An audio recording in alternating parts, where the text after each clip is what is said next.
Hi, my name's Ted Tinker. These two are my parents. Hi Mom, hi Dad.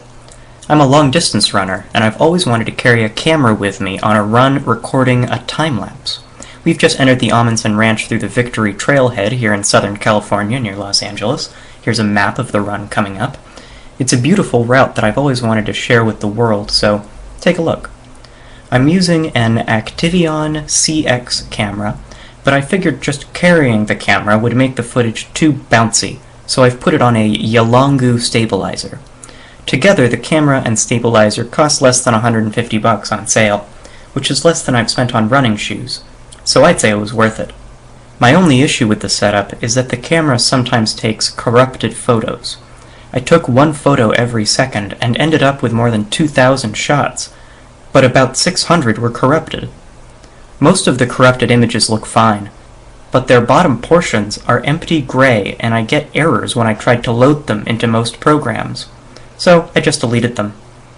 The dropped frames will be more obvious later. For some reason, images were more likely to be corrupted if there was a tree close up in the frame, or if I was pointing the camera at something specifically.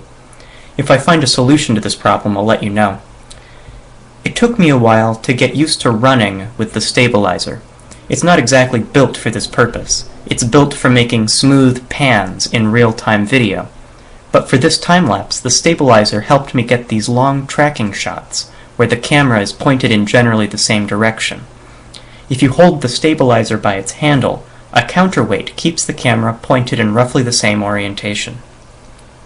When I run uphill or downhill, the camera tends to spin around, so sometimes I let go of the handle and hold onto the pole instead. I think this final output looks pretty swell, if you account for the fact that I filmed one-handed while running around. I'm sure my technique will improve. Eventually, I'd like to bring this setup to national parks or to famous long-distance races. I could run famous hiking trails so anyone could see how difficult the terrain was ahead of time, and judge whether or not it was too difficult or dangerous.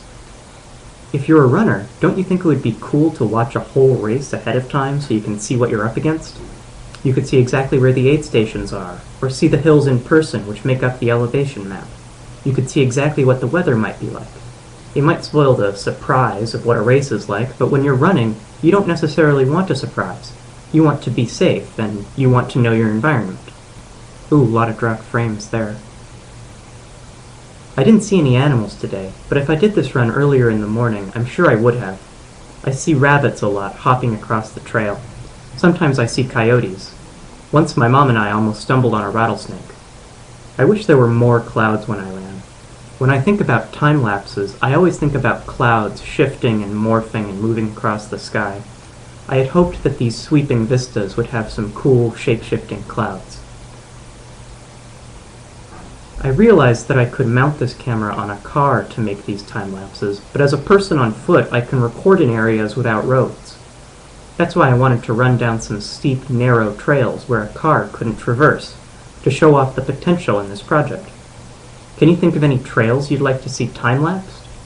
I'll leave you here with that question for now, so please enjoy the rest of the video. See you around.